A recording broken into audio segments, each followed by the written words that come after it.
Everybody's been to summer camp. Swimming, archery, and making new lifelong friends to tell scary stories with at the campfire that night. Nothing is spookier than having to walk to the restroom at night after hearing some horror stories and local urban legends. Nothing beats Friday the 13th when it comes to spooky wooded sceneries or camping. Okay, maybe the Blair Witch. Friday the 13th is the story of a drowned boy who was neglected by his copulative camp counselors. A story about his vengeful mother, and eventually a story about his own never-ending murder spree at Crystal Lake. Jason Voorhees has done a lot of killing, and taken a lot of abuse himself. Electrocution, gas, firing squad. We even hung him once. Nothing worked. When you think of the king of all 80s slasher villains, you probably think of this guy. But right after that, you think of this guy. That's the power of a mute, faceless killer, and likely the reason why he and his slasher contemporaries have stayed relevant for so long. The franchise has been on a wild, winding road, with lots of ups and more than a few downs. But it was the fans that kept it going. As a longtime fan, allow me to take you back to where it all started, and to where it is now. From Camp Crystal Lake to Manhattan, from the bowels of hell to outer space. Mark your calendar, it's Friday the 13th. After collaborating as producer with Wes Craven on The Last House on the Left, and seeing how well John Carpenter's Halloween did financially, director Sean Cunningham wanted his own piece of the indie horror pie. The only parameter that I was given when we started this project was that Halloween had made a lot of money at the box office and we were going to rip it off.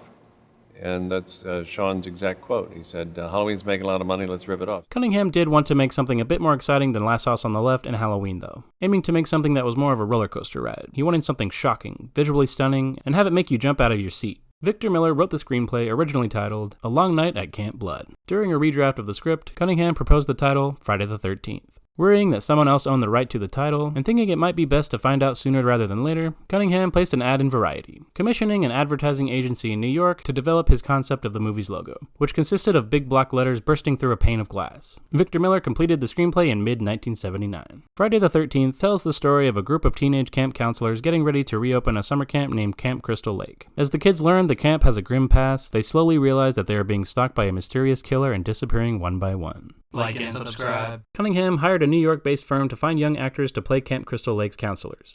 Cunningham admitted he was not looking for great actors, but anyone who was likable and appeared to be a responsible camp counselor. All he needed were some young actors who looked good, read dialogue well, and most importantly, worked for cheap. Eventually, Kevin Bacon, Laurie Bartram, Mark Nelson, Janine Taylor, Harry Crosby, and Pete Brower were brought on to play the camp counselors Jack, Brenda, Ned, Marcy, Bill, and Steve. That's right, Kevin Bacon was in the first Friday the 13th, right after his debut in Animal House.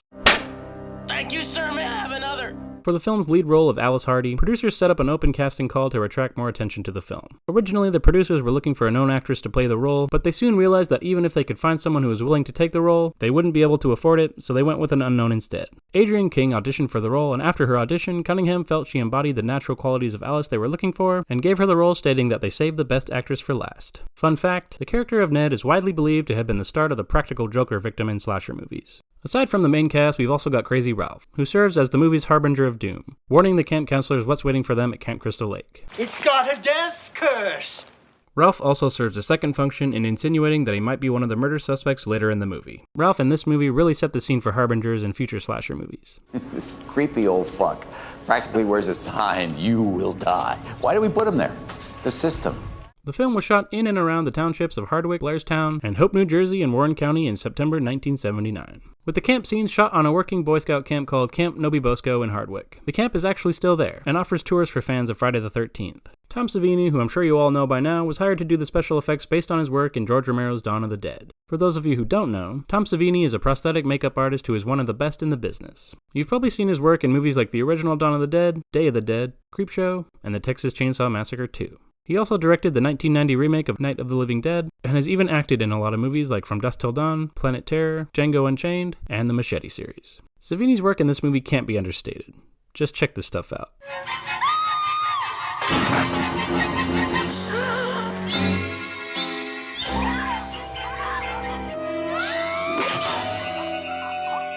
The one thing everyone knows about this movie is the music, but more specifically, the sound. You know, the Kiki Mamas. Did you know that it's actually Kiki Mama? Harry Manfredini decided he only wanted to play the score when the killer was actually present on screen so as not to manipulate the audience. One example is when Brenda is setting up the archery range. Ned shoots an arrow into the target, narrowly missing Brenda. Ta-da! This is an obvious place to put some sort of jump scare audio, but notice that there's no music. This was intentional. When there's no music, it gives the chance for the audience to relax a bit, making the jump scares that much more effective. Manfredini had the unique hurdle of creating a score that represents an unseen killer. As we all know by now, Jason's mom ends up being the stalker in the movie, but she doesn't appear in the film until the very end. So Manfredini had to figure out a way to imply her presence. He borrowed the concept from Jaws, where the instantly recognizable lets the audience know that the monster is at hand, without the monster actually showing up. Manfredini also drew inspiration from a Krzysztof Penderecki piece of music with a chorus that had striking pronunciations. The famous Kiki Mama comes from the final reel when Mrs. Voorhees finally shows up and says, "Kill her, Mommy! Kill her!" in a creepy imitation of her son. Ki from kill, Ma from mommy. Mimicking Penderecki, Manfredini spoke the words harshly, distinctly, and rhythmically into a mic to create the striking cadence. Then he ran the words through an echo reverberation machine, and voila, a signature villain sound was born. When the film was finished, a bidding war ensued between Paramount Pictures, Warner Brothers, and United Artists. Paramount ultimately won the domestic distribution rights for the film for $1.5 million, while Warner Brothers secured international distribution, making it the first slasher to be acquired by a major studio. Once again, the success of recently released low-budget horror films like Halloween made the studio see Friday the 13th as a low-risk release in terms of profitability. Friday the 13th opened on May 9, 1980 across the US, ultimately expanding its release to 1,127 movie theaters. It made over $5,800,000 in its opening weekend before wrapping things up just shy of $40 million domestically and $60 million internationally. It was the 18th highest grossing film that year, up against other horror films like The Shining, The Fog, and Prom Night. Out of the 17 movies Paramount distributed that year, only one movie made more money than Friday the 13th, and that movie was Airplane. Surely you can't be serious. I am serious. And don't call me Shirley. Not factoring in international sales, or the remake, or Freddy vs. Jason, the original Friday the 13th is the highest grossing film of the franchise. Critics were not kind to Friday the 13th. Some praised its cinematography and score, but mostly tore the movie apart for being too violent. Gene Siskel of Siskel and Ebert called Sean Cunningham, quote, "one of the most despicable creatures ever to infest the movie business," posting the address for board members of Paramount and even Betsy Palmer's hometown, encouraging people to write in and complain about the film. He even gave away the ending in an attempt to convince people not to see it. Personally, I love Friday the 13th. Jesus! Even though it's so obviously a Halloween ripoff with its numerous POV shots and same basic setting, I love it. It's a classic. The static exterior and establishing shots are all very voyeuristic. It's like the whole camp is watching the counselors. And I love the location of Camp Crystal Lake. It's super relatable because every kid has been to summer camp, especially in the 80s. I like how the movie takes some time to get to know these characters. Not all slashers do this, especially these days. We get to see these kids joke around with each other, like when Ned fakes drowning. That belly flop gets me every time. Or when the counselors all band together to kill a snake that snuck into their cabin. I guess this was before animal rights in film. It's got some genuinely scary moments that have stuck with me too. Jack and Marcy are hooking up, unbeknownst to them, underneath the corpse of their friend Ned. Already scary in itself, but what I like about it is the misdirection it takes. After Marcy leaves to use the restroom, Jack realizes blood is dripping on him from the bunk above him. We know it's Ned's body leaking blood, so our attention is on what's above him. But all of a sudden, a hand appears to hold Jack's head down while he gets impaled through the neck with an arrow. Brutal. There is a slight whodunit scenario going on here with Ralph the Harbinger showing up to remind them that they're all doomed, and Steve heading out of town and sharing the same Jeep as the killer. The only clue we get pretty late on in the movie is that Steve recognizes the killer before he himself gets killed. Oh, hi. What are you doing out in this mess? This is the best Friday the 13th film in my opinion. At least I think it's the scariest. It's not overly flashy, and at least not by today's standards, it's not overly gory. The situation gets scarier as time goes on and people start disappearing. And due to its familiarity from memories of summer camp when you were younger, things start to really creep you out. You could even say it's kind of a slow burn until the bodies start showing up. After that it gets crazy with bodies flying through the window. Something that also comes back a few more times in the series.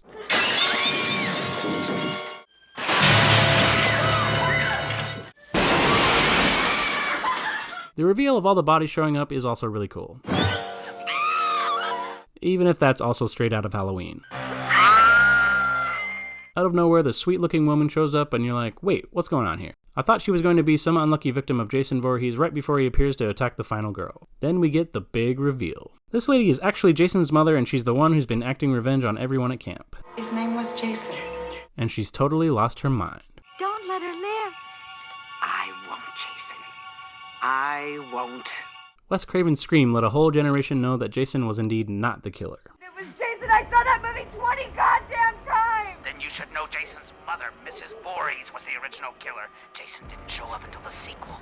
But I was lucky enough to not know that when I first saw this movie, and this twist totally blew my teenage mind. But if you think about it, it's not really a twist, is it? This might be one of the only movies where the mom being the killer is not exactly surprising, because audiences in the 80s seeing Friday the 13th for the first time had never really heard of Jason Voorhees. Now, of course, we all grow up knowing Jason is the killer of the franchise. But if you're seeing the movie for the first time and have no frame of reference for it, then it's just a good scary movie. The small whodunit narrative isn't enough to totally blow away audiences when the mom was revealed as the killer. So in a weird way, it's only a twist for people who know the franchise but haven't seen the movie. Trippy, right? Screenwriter Victor Miller really enjoyed taking motherhood and turning it on its side, coming up with a serial killer that was someone's mother. In the end, it wasn't a monster terrorizing these kids. It was Mom, the person you'd least expect. He jokingly described Mrs. Voorhees as the mother he'd always wanted, a mother who would have killed for her kids. Miller never liked how Jason himself ended up being the killer in the sequels, stating that Jason was a victim, not a villain. For the role of Jason's mother, Mrs. Voorhees, actresses like Estelle Parsons and Shelley Winters were considered, but they each turned it down, citing that the film was too violent. Producers eventually sent the script to Betsy Palmer.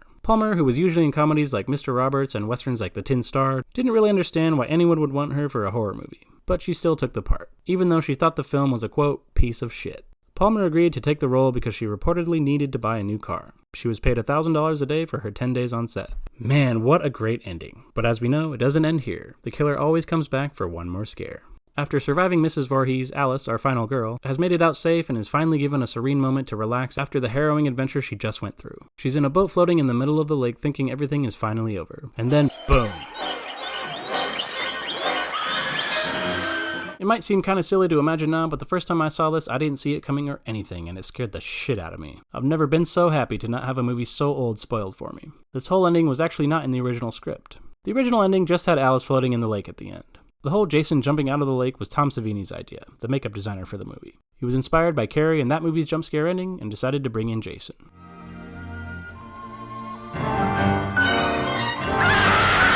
And the scene has become iconic. But it was all a dream anyway. Right? Friday the 13th is considered one of the first movies to have helped usher in the slasher craze. As with all horror franchises, it's a pretty good idea until it's ruined by sequels just repeating the same thing over and over. This movie went on to spawn 10 sequels, including a crossover with Freddy Krueger, 1 remake, and has had numerous comics, tie-in novels, and video game adaptations. And we all know what happens with successful movies, right? They get sequels. Oh, it's not going to... Oh god! Much like John Carpenter originally wanted to with the Halloween series, thoughts of trying out an anthology series based on the Friday the 13th superstition were thrown around. They had ideas of releasing a movie incorporating the Friday the 13th title once a year that wouldn't connect to each other and be a separate scary movie every time. It seems John Carpenter and Sean Cunningham were ahead of their time on that idea. Producers of the original film had other plans though. Even though Jason's appearance at the end of the film was meant as a scare gag, due to the popularity of the surprise ending, they wanted to continue the story and mythology involving Jason Voorhees and Camp Crystal Lake. Sean Cunningham opted out of directing the sequel, and Steve Miner, who was an associate producer on the first film and believed in the idea of making Jason the killer, took up the mantle of director. This time around, we've got Amy Steele as the movie's heroine, Ginny. Originally, the story for the sequel followed the only survivor from the original film, Alice Hardy, played by Adrienne King. But after King was stalked by an obsessive fan who managed to find out where she lived, and even went so far as to break into her apartment and hold a gun to her head, King was understandably traumatized. She wanted to start a life more out of the public eye and asked for her role in the sequel to be as small as possible. So that's how we got the opening scene where Jason ties up some loose ends from the first movie. I've mentioned that I usually hate when slasher sequels bait and switch you with the hero from the original getting taken out so swiftly, but I guess breaking and entering an assault with a deadly weapon is a good enough reason for me to let this one go. Principal photography took place in New Preston and Kent, Connecticut from October to November 1980. Tom Savini was unavailable to do the makeup and effects for the sequel, so Carl Fullerton stepped in. This guy would eventually go on to work in movies like Goodfellas, The Godfather Part 3, and The Silence of the Lambs, so they were in good hands. Fullerton designed adult Jason's look, working off the established facial deformities from Savini's designs for Jason as a child in the original film. As mentioned, Part 2 opens with a short intro about Jason taking care of some loose ends from Part 1. Then it cuts to 5 years later, and it starts out basically the same as the first movie. Some teenagers show up in New Jersey, Ralph warns them that they're all doomed. You're all doomed. And there's a bunch of POV shots of some unknown assailant watching the new slew of teenagers they're about to chop up. As opposed to other sequels, this time it's on the same lake. At least that's what they say here. This place is on the same lake as we're gonna be. But this sign here says Packanack Lake. Either way, it takes place at a nearby counselor training camp neighboring the off-limits Camp Crystal Lake. What are you kids doing out here? There's a spooky Jason campfire story where everyone learns about the legend of Jason Voorhees and how he drowned in the lake. And they also add to the legend, describing the events of the previous movie. Jason's out there. After that, it's a pretty standard affair. The teens drink, smoke some weed, dance with dogs, and have sex with each other. I like the girl who trades out her normal panties for some sexy brown granny panties. Yeah, that'll really turn them on. Something interesting I've seen pointed out online is about this guy, Ted, the prankster of the movie. We all know that usually people who drink and have sex in slasher movies die. But this guy, even though he seems like a main character and counselor and drinks, makes it through the whole movie. We never see him after this. Excuse me, are there any after-hours places around here? Sure are. Then there's this guy, Mark. Everyone remembers him as the unfortunate wheelchair guy, but he actually has one of my favorite kills in the whole series. And no, not because he gets sent down the stairs in a wheelchair. Though that is pretty funny. It's that the camera set up here makes you think someone is sneaking up behind him, then Jason actually gets him from the front, and then he's sent down the stairs backwards. And yep, you heard me right. Jason has his debut in Friday the 13th Part 2. No hockey mask yet, but this burlap sack is pretty frightening in itself, and one of Jason's better old school looks in my opinion. I love the scene where Jason and Paul are going at it and Jenny just stands there saying Paul over and over and not helping.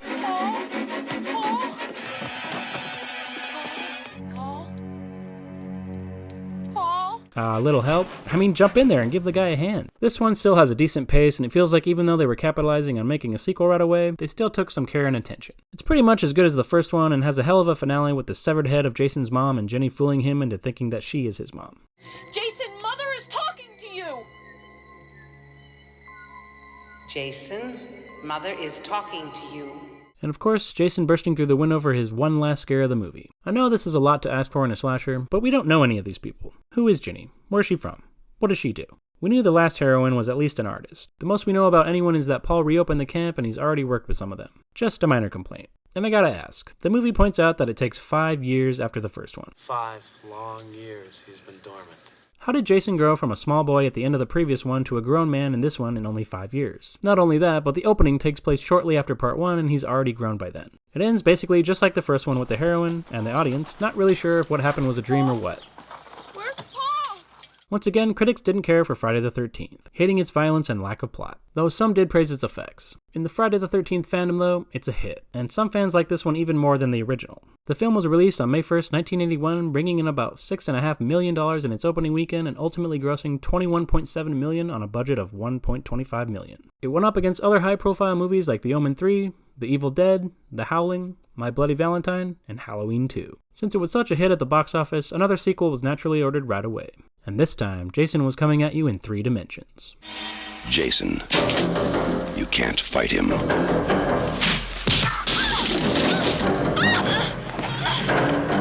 You can't stop him. And now, you can't even keep him on the screen. Ooh, just listen to that soundtrack. Harry Manfredini really outdid himself this time. This guy did every Friday the 13th score except one, Part 8. This is the grooviest Jason soundtrack ever, and it gets you in the mood for some spooky 80s slashing. Originally, Amy Steele was supposed to reprise her role as Jenny from Part 2. Her character would have been confined to a psychiatric hospital after suffering the events at Crystal Lake, and Jason would have tracked her down and continued his murder spree on the staff and patients at the hospital. But since Amy Steele declined to reprise her role, this story was abandoned. This series just couldn't catch a break with returning main characters. The 80s was having a 3D revival after 3D movies were popularized in the 50s. This also happened with a lot of movies in the 2010s, after the success of Avatar in 2009, as I'm sure most of you remember. Apparently, 3D likes to come back every 30 years or so. This happened to a lot of third parts of horror movies, and Friday the 13th was no different. Usually, these movies take about a month to shoot, but filming Friday the 13th Part 3 took 3 times as long as normal to shoot due to the recent innovations of the 3D camera lenses, with the crew sometimes taking hours to set up a shot, and the cast being made to perform take after take to get the 3D effect just right. Part 3 was shot on location at Values A Ranch in California, making it the first film in the series not to be shot on the East Coast. Part 2 director Steve Miner also returned to direct. The teens in Part 2 kind of just showed up to camp and died, but the teens in this one have a little more personality this time. Shelley is the sequel's prankster makeup artist, which leads to some funny gags, with him tricking people that he's been murdered, especially when he really gets killed. Nice makeup job.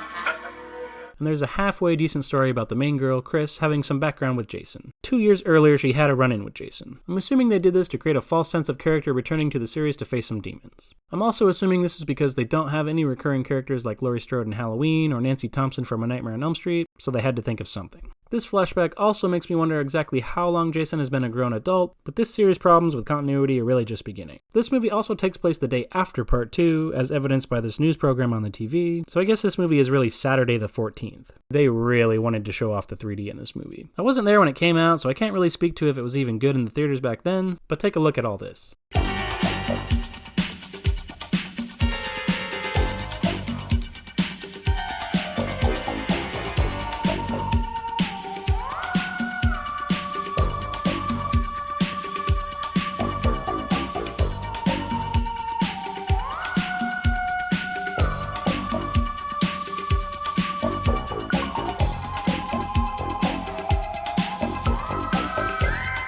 Three-dimensional aspirations aside, it's a solid sequel with some good kills. And it's still a decent slasher series at this point. And apparently they were trying to make this the third and final movie, ending with a trilogy. But in a way, the series sort of really starts here, as this is the movie where Jason gets his iconic hockey mask. There it is.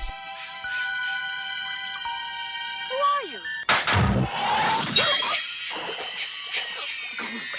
The movie's got a good final girl too. She has a little more spunk and personality than the last two. She's a bad bitch who takes matters into her own hands, defending herself against Jason more than once during the final confrontation. We get to see Jason's face a bit during the finale, and it ends with a reference to the original where Chris is ambushed by an underwater foe. This time it's the zombie corpse of Jason's mom. Or was it? Friday the 13th Part 3 was released on Friday, August 13th, 1982. It was the first 3D film to have a wide release opening on over 1,000 screens. Critics once again bashed the formulaic plot and violence, but were actually pretty kind to the 3D effects, which were apparently impressive for the time. Financially, it was very successful, holding number 1 for 2 weeks up against Fast Times at Ridgemont High. Hey, bud, let's party! The film grossed $9.5 million on its opening weekend and eventually reached $36.7 million domestically, facing strong competition from movies like Poltergeist, Creepshow, The Thing, Halloween 3, and Amityville 2. Let's move on to Part 4. Like Part 3, this one takes place right after the previous chapter, making this Sunday the 15th, I guess. Jason's body is taken to the morgue, and after a brief intro where Jason dispatches some horny doctors, Jason returns to Camp Crystal Lake to meet the Jarvis family. This movie finally gives us a series regular, Tommy Jarvis. It was probably about time they did this. Slashers are a little better when there's a hero to root for chapter by chapter. Though he's a little kid in this one, he returns as an adult in the next two and faces off against Jason each time, making him Jason's official archenemy. Tommy is played by Corey Feldman, and he's really into making his own masks and special effects to scare people. He's no Jamie from Halloween, but he's a pretty good character. Producers officially wanted this movie to be the final installment. There were rumors Paramount wanted this to be the last one because they were embarrassed by their association with the slasher series. Frank Mancuso Jr., who had worked on Part 2 as a PA and gone on to produce Part 3, felt no one respected him for his work on the series despite how much money they had earned. As a result of this, and him wanting to work on different projects, he wanted to conclude the series by killing off Jason. Paramount supported this decision because at the time, slasher movies were taking a serious decline in popularity. So the film was given the subtitle, The Final Chapter, to ensure its finality. Joseph Zito was brought on as director, and he invited makeup artist Tom Savini back to the series to help kill off Jason, who he had helped create in the original film. Savini, who had never liked the idea of Jason becoming the killer after Part 1, agreed to come aboard. Filming commenced in October 1983 to January 1984 in Topanga Canyon in Newhall, California. In its opening weekend, the film grossed $11 million, placing it number 1 at the box office. It ended up grossing $33 million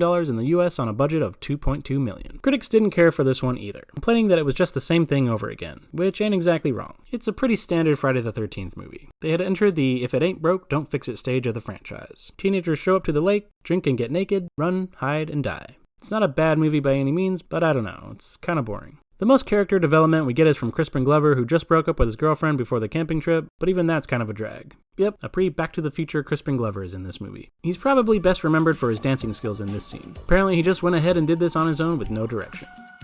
It also feels like there's not a lot of Jason in this one. It's mostly just the teenager stuff till Jason goes after Tommy and his sister at the end. I feel like it might have been better if they focused more on the Jarvis side of the story, and less on the sex-crazed teens part. Instead, they save it all for the last half hour, and it kind of feels tacked on in favor of the horny teens. There's also a hiker guy who shows up wanting revenge for his sister's death from the second movie. The movie doesn't really bother to remind you who his sister Sandra is, so you really have to love the series or be doing a retrospective on YouTube about it to know who she was. The hiker actually reminds me of a character that was in the remake of Friday the 13th, who was looking for his missing sister, just less fleshed out. The kills also seem to cut away too fast in this one. The censors reportedly really had a field day with it, and most of the sequels after this. Most of the kills are pretty tame, at least till the end when it gets a little better. At least we get some good effects from Tom Savini in the end.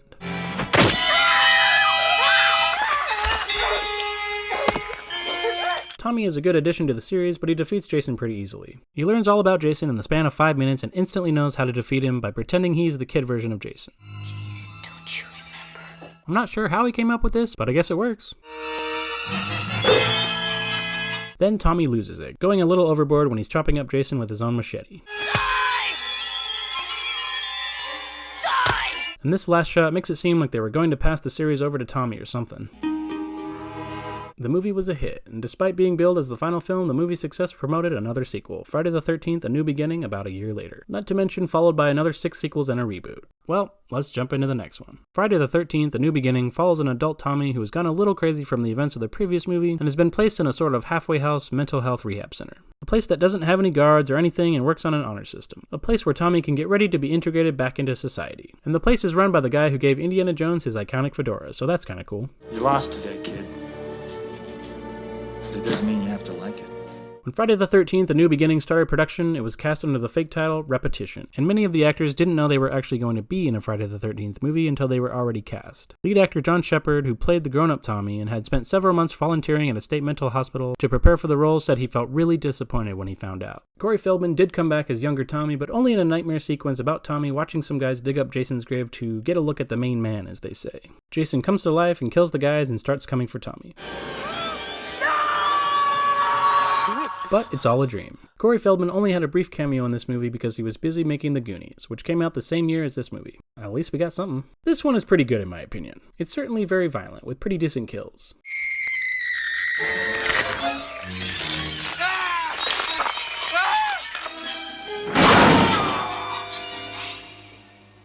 It has a very high body count, as the director was told by the studio that they needed to kill every 7 to 8 minutes. I guess that's why so many random people like the paramedic, the waitress, the redneck neighbor, the kids, all die.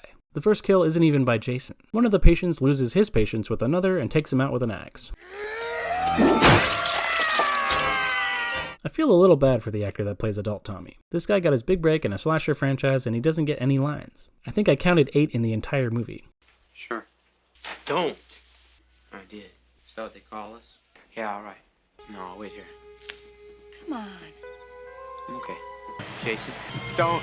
Now you might be asking yourself how Jason is in this movie if they officially killed him off last time. Turns out the big twist at the end of this movie is that it's not a Jason Voorhees movie. The guy that was killed earlier in the movie, his dad Roy, snapped and decided to kill everyone to get revenge. This is an interesting twist in my opinion. As someone who watched these movies much later after they had come out in my teens, and usually part of a marathon during October or something, it's a cool little movie that exists in the series as a black sheep. A Friday the 13th movie that doesn't actually have Jason in it. A cool little bonus movie since they killed off Jason in the last one. I kind of like a slasher that asks the question, what if we did a copycat killer? That being said, I can see why this pisses some people off. And it's the same reason you might like it. It's a Friday the 13th movie that doesn't actually have Jason in it. It's just a regular slasher now. It's got drugs, sex, creepy POV shots, bodies flying through windows, and murder. And as far as I can tell, this isn't on Crystal Lake. They do kind of call back to the whodunit thing when a drifter comes by to make a list of suspects to sort of throw you off, but it's not like they did a really great job hiding it. If you're paying attention just a little bit, you can tell something is going on with this paramedic when he sees the body. But I guess we should have known it wasn't Jason because of the blue marks on his mask that are usually red.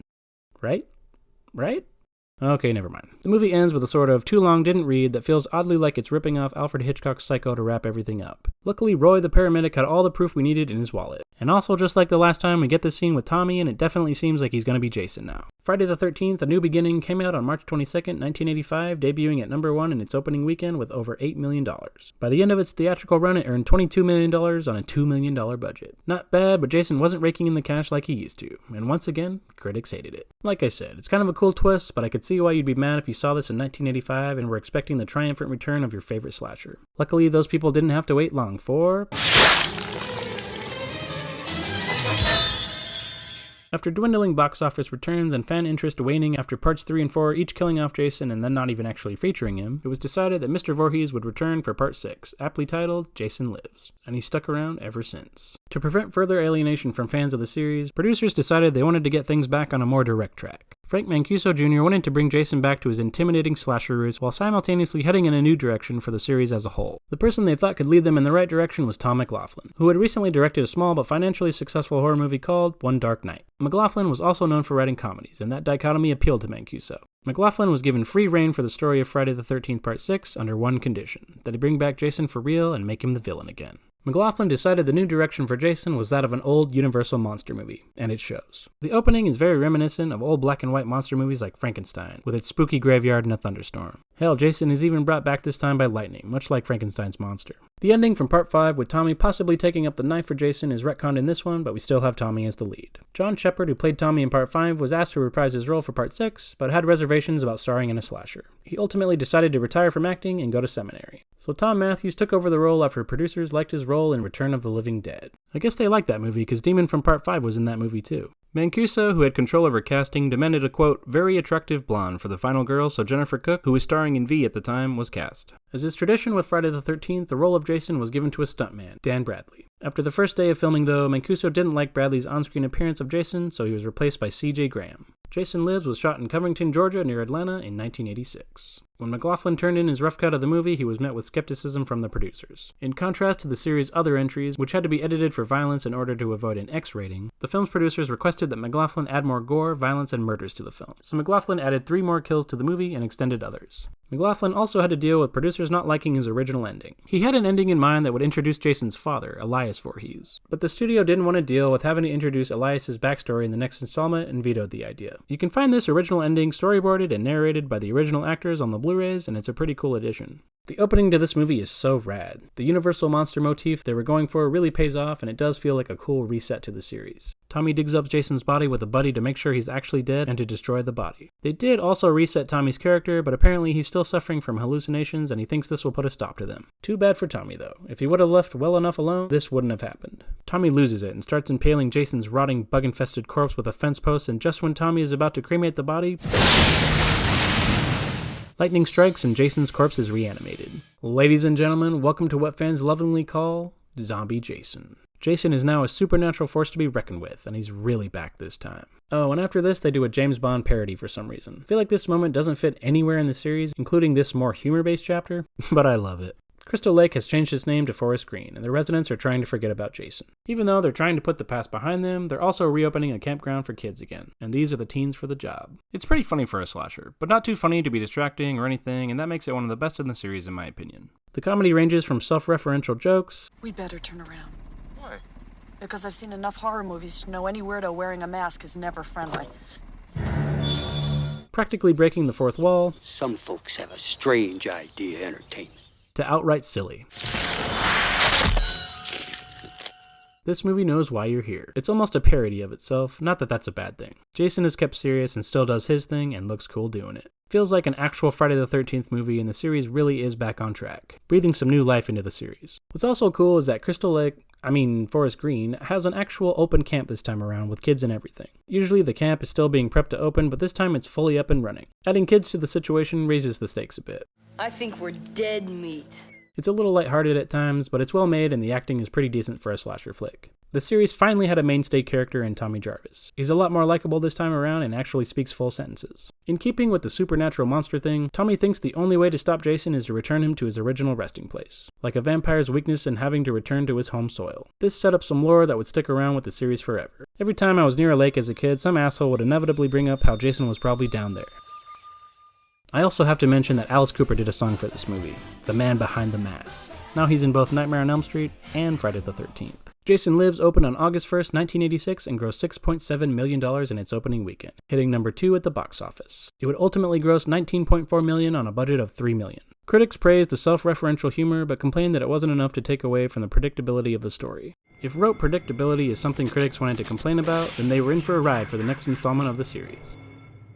At this point in the franchise, the series was experiencing diminishing box office results, and Jason's cinematic rival Freddy Krueger from A Nightmare on Elm Street was grossing nearly twice the amount Friday the 13th was. The original idea for Friday the 13th Part 7 was intended to be a crossover between these titans of horror. But long story short, Paramount, who owned Jason at the time, and Freddy's owner, New Line Cinema, couldn't come to an agreement about distribution rights. The idea was shelved for the time being, but remained on everyone's back burner for a long time. More on that a little later. When coming up for new ideas for a 7th installment for Friday the 13th, Daryl Haney was playing around with the idea of the final girl, the female character who is inevitably always left by herself to face off against the slasher of the movie, and asked the question, what if the final girl had telekinetic powers? Producers liked the Jason vs. Carrie idea, thinking a match for Jason was just what the series needed, and Friday the 13th Part 7 The New Blood was put into production. John Carl Buechler was tapped to direct. Buechler was a special effects makeup artist known for movies like Reanimator, From Beyond, Nightmare on Elm Street 4, and Halloween 4. Him being so involved in the horror movie world made him the perfect candidate to direct. Lar Park Lincoln would play the aforementioned final girl with Carrie-like telekinetic abilities, and debuting in his very first appearance as Jason Voorhees, we finally get Kane Hodder. This was special because Kane Hodder is the only person to ever reprise the role. Hodder would go on to become everyone's favorite Jason Voorhees, playing him in the role 3 more times after this one. Shooting took place from October to November in 1997 in Mobile, Alabama, and in Baldwin County, Alabama in Burned Lake. After the intro, the movie opens with a little girl, Tina, who accidentally kills her abusive father with some latent telekinesis. She brings down the dock he's standing on and he drowns in Crystal Lake. Oh, and the town has switched its name back to Crystal Lake. Guess they said fuck it. Flash forward a few years later, and Tina is revisiting her childhood lake house where a therapist, Bernie Lomax from Weekend at Bernie's, is trying to awaken her true abilities. And of course, there's also some teens hanging out next door to throw in the body pile later. Yeah, telekinesis in a Jason movie. It's a strange and pretty random concept for the series. This is the time in the franchise where it decides to get weird. Like Halloween 6 with the Cult of Thorn or one of the later Nightmare on Elm Street movies. It seems like slashers can only kill teens so much before deciding to do something totally off the wall. I guess Friday the 13th has sort of done supernatural things before, but it was usually a dream or something explained away by hallucination. But this is full-on telekinesis we're talking here. Anyway, Tina is on a dock near the lake missing her father. She wishes she could bring him back and inadvertently brings Jason back to life under the lake, and he looks awesome. This is one thing I do love about Friday the 13th. Jason maintains his wounds throughout every sequel, and it's awesome to watch, especially when you're doing a marathon. After all the damage he's taken, by the time we get to the New Blood, Jason is almost a walking skeleton. Sometimes you can see it in his hands, or his skeletal rictus poking out from the mask. It's like watching him decompose right before your eyes. I especially like the cut in his mask being present since part 3. It isn't perfect, but the filmmakers do actually try their best to maintain some continuity, in a series plagued by discontinuity. Other than the telekinesis thing, it's a pretty standard slasher. Unremarkable teens party and die. The kills are okay, I guess, mostly standard stuff that cuts away too soon. The MPAA was still wreaking havoc on the series, but I guess you get the idea. Jason uses all kinds of weapons in this one, and it does have the first time Jason kills someone in a sleeping bag. The extended footage of the kills is available on YouTube and worth checking out if you're ever feeling in the mood to see what you missed in this one. The big showdown at the end between Tina and Jason is pretty great. We get to see Jason without his mask and what he looks like after all the hell he's been through. Kane Hodder really kills it as Jason, giving him a pretty scary presence in this one. He's a stalking force of nature, and Hodder puts him through a lot of stunts. He jumps through a window, gets yanked up by a noose, and lit on fire. At the time, this was the longest uninterrupted on-screen controlled burn in Hollywood history, clocking in at a full 40 seconds. After Tina blows Jason up in the house, he comes back for one last scare. Tina's dad does save her, but I don't know why we're rooting for him here. All we really know about him is that he used to beat up Tina's mom. Don't tell me what to do! The New Blood opened on May 13th, 1988, debuting at number 1 and earning $8.2 million in its opening weekend, eventually grossing $19 million at the US box office on a budget of $2.8 million. Another disappointing return for Paramount. Critics hated this one just like all the others, if not even more.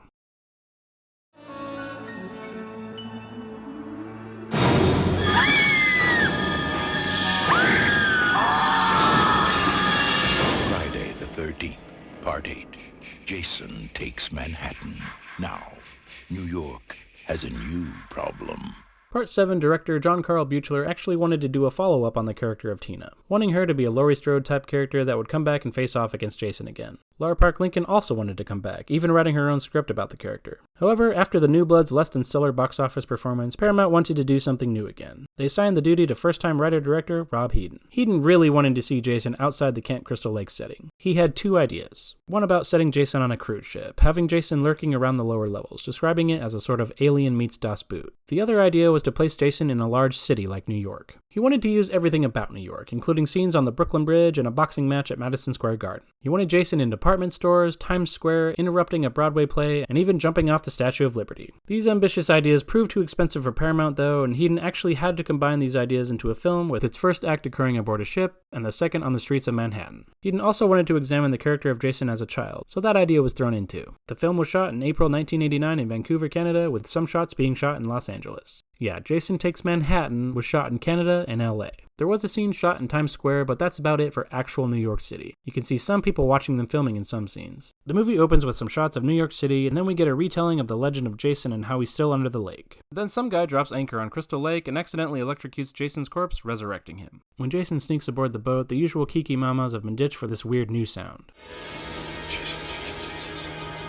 Jason dispatches the guy and his girlfriend and steals his boat. Oh, he also takes his hockey mask, which for some reason has all the battle scars from the previous movies. You know, I'd really like an explanation on that one. Then we meet a high school graduate class headed to New York City for a graduation cruise trip, and Jason decides to join them.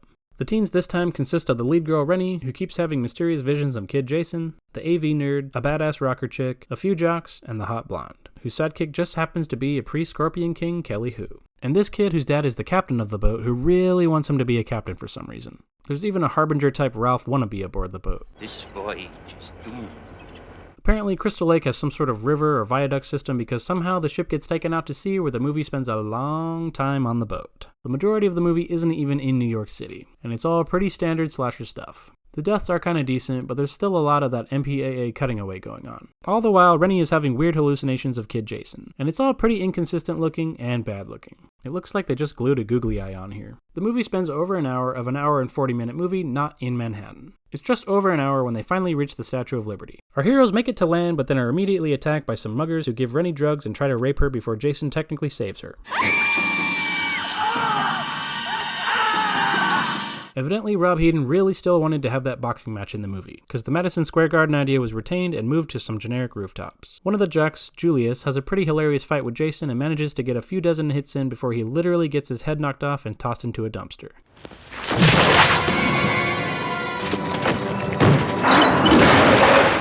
2 points. Meanwhile, Rennie is high as a kite, and it's revealed that Rennie's uncle taught her how to swim by pushing her into Crystal Lake and scaring her with stories of Jason Voorhees. Great father figure, huh? Once, after being shoved in the lake, she apparently had a run-in with Jason, and that's why she keeps having visions of him. Even after they make it to Manhattan, then it's just another 25 minutes of random docks and alleyways and a subway before they finally reach Times Square. And then 2.5 minutes later, they run through a diner and into an alleyway and down into a sewer system. It feels like Jason is really just trailing along in this one. You a dead meat slime bag! Yo, man, it's cool, man. Fun fact, the guy Jason throws into a mirror in the diner here played Jason in Freddy vs. Jason 14 years later. The ending is pretty cool though, with Jason getting flushed out of the sewer by toxic waste and turning into Kid Jason again for some reason. Not a lot of people like this part, and I'm not really sure why this happens, but the effects are cool. I mean, they're pretty bad, but that's kind of why I like them. He looks like a melted jack-o'-lantern. It reminds me of a monster movie or something. And then that's it. The heroes escape the sewer and we get one last shot of New York and the credits roll. In total, I think the movie spent about 2.5 minutes in actual New York City. That is one misleading title. Jason Takes Manhattan was released on July 28th, 1989, and earned just over $6 million, landing at number 5 for the weekend. This one was up against A Nightmare on Elm Street 5, Halloween 5, and Fright Night Part 2, and was considered a flop. It only earned $14 million on a $5 million budget. Critics panned this one as well, citing the usual complaints, but really leaning on the disappointment of the movie's promise of being set in New York City. These days, it's considered one of the worst Friday the 13th sequels for pretty much the very same reason, and I have to agree. The parts in Times Square and the sewers are pretty cool, but ultimately, it's a pretty lame movie. But not as lame as what was yet to come. Please don't make me talk about this one. Okay, fine, here we go.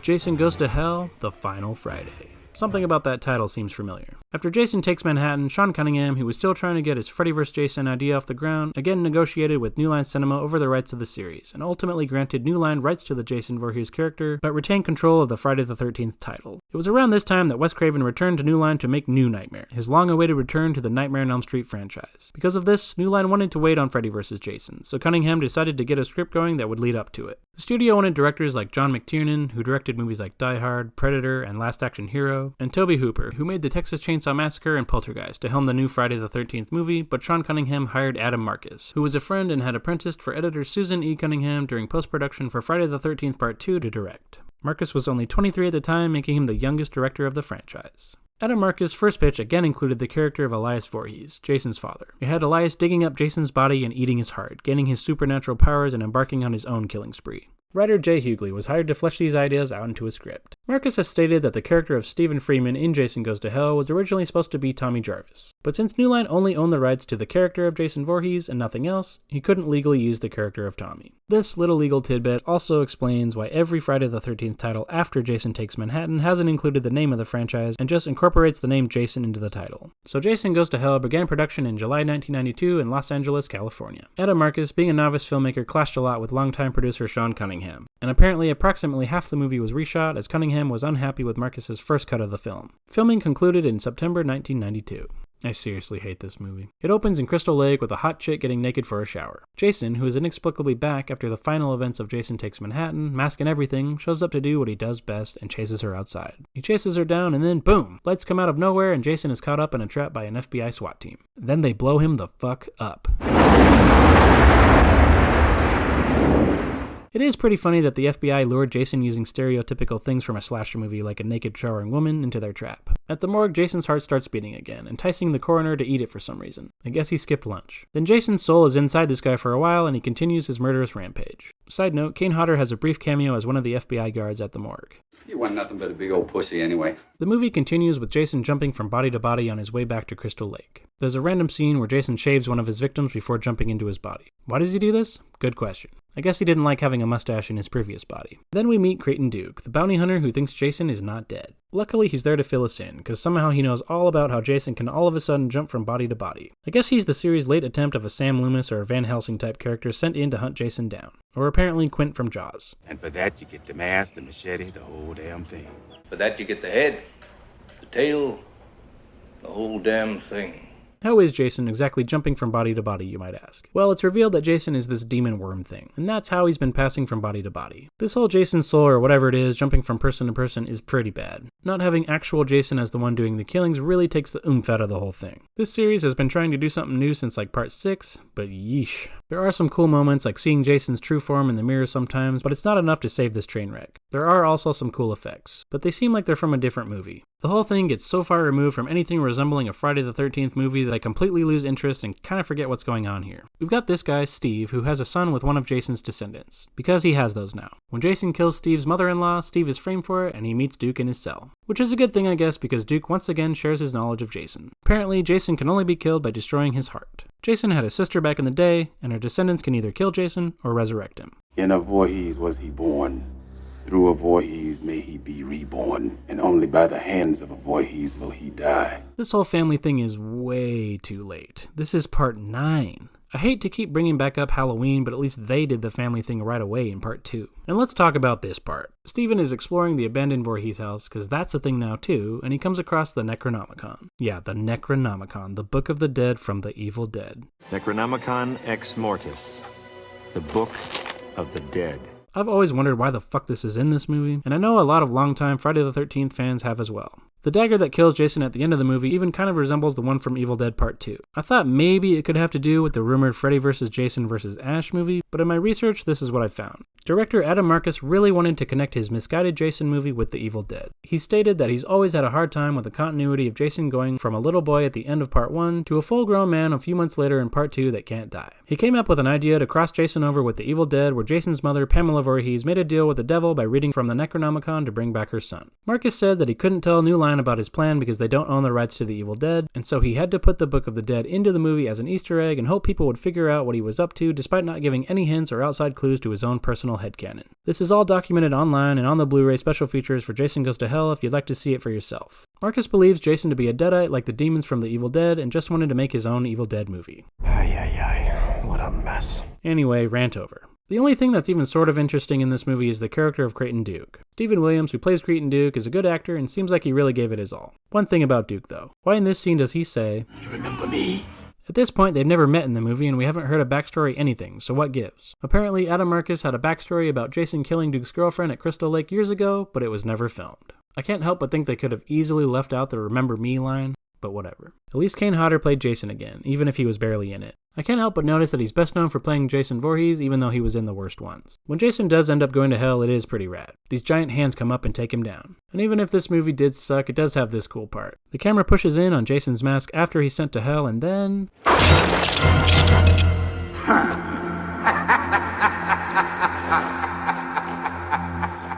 How cool is that? And Kane Hodder actually played Freddy here, making him the only person who's played both Freddy and Jason. Jason Goes to Hell came out on August 13th, 1993, and grossed $7.5 million over the weekend. Overall, it made $15.9 million on a budget of $3 million, making it the second worst performing movie in the franchise after Jason Takes Manhattan. Critics and fans alike hated it, bashing it for its directing, ludicrous characters, and confusing and incoherent plot. But even if the movies are terrible, you can't keep a good slasher down. And more importantly, can't keep the fans from seeing the movies. The Freddy vs. Jason rumors swirled around for a long time, and fans were hopeful. But they would have to wait 8 years before they got to see Jason again. And it wasn't with Freddy. Before we got to see that cinematic showdown, we got Jason in space!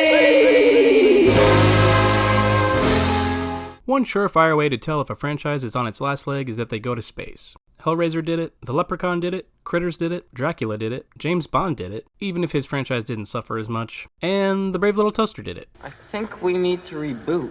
At this point, Freddy vs. Jason was still in development hell, but Sean Cunningham wanted to make another Jason movie to retain some audience interest in the character. Writer Todd Farmer and Sean Cunningham considered putting Jason in a variety of new settings before they decided on outer space. One of these ideas that sounded kinda cool was having it set at Crystal Lake again, but at winter this time. Todd Farmer envisioned a lot of shots with bloody footprints and blood-spattered snow. They ultimately decided on space though, thinking they had nowhere else really new to go, and modeled the concept and script structure on Ridley Scott's Alien. The movie was shot in March 2000 through May 2000 in Toronto. This was the first Jason movie I ever saw in theaters, for better or worse. I remember being pretty excited to see the trailer for Halloween Resurrection at this movie. How stupid I was. The opening credits are in hell, referencing the last time we saw Jason. I thought we were going to see some serious scenes in hell with demons and stuff, but nope, the camera just ends up pulling out into Jason's eye. Now we're at the Crystal Lake Research Facility with Jason noticeably not in, hell, where he's awaiting cryogenic suspension. I guess they realize they can't keep this bastard down, and are just gonna freeze him for future generations to worry about. This guy decides he wants to study Jason's ability to regenerate, and during transfer... Wait, is that David Cronenberg? It is! I guess he never saw a Michael Myers movie, because what you expect to happen during the transfer of a serial slasher happens. So this scientist, who will end up being the new final girl Rowan, tries to trap Jason in the cryo-freeze, and she's mostly successful before Jason gets one last slice in, causing the facility to lock down, freezing her and Jason in the process. Rowan wakes up 445 years later in the year 2455 when a research team of students comes in and finds her and Jason. And even though Jason is cryogenically frozen, he still manages to take someone's arm off. They wake Rowan up by using these things called ants that sci-fi magic you back to life. Welcome to the world of tomorrow! Why do you always have to say it that way? They also mention hockey is outlawed in 2024, so watch out for that. What's a hockey mask? Facial armor. Used in a sport outlawed in 2024. As soon as people start getting frisky, Jason comes back to life and delivers probably the coolest kill in the franchise. I kinda like this movie. It's a fun sci-fi horror movie. Kinda like Alien Resurrection. I know that isn't a great movie for comparison, but you know what I mean. At least it had a budget, the highest of any Friday the 13th movie at the time. And it's way better than Jason Goes to Hell, I'll tell you that much. I mean, it's still pretty bad, but just have fun with it. It's got a lot of great self-aware humor. There's a scene on a holodeck ripped straight out of Star Trek where Jason ends up killing the same guys twice. That does not count as a kill. Screw this, game over.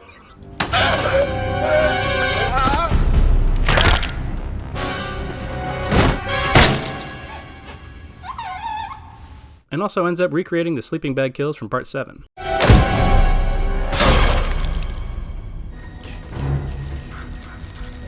Sarge, we found Condor. What's his condition? He's screwed. Sean Cunningham sure likes to reference his name a lot in these movies. The county is named Cunningham County in the last one, and this floating space debris in this one mentions Cunningham Realty. Eventually an android shoots Jason all to hell, blowing off his arm and leg, but he ends up landing on the same table that brings you back to life. At which point, Uber Jason appears. The whole Uber Jason thing is pretty stupid, but it makes sense in the world of a sci-fi slasher. Actually, I lied. I love Uber Jason. It's just so ridiculous. The world may be incredibly different from any other Friday the 13th movie, but it mostly works and Jason is back to being awesome. Kame Hodder went balls to the wall for what would end up being his last time playing Jason.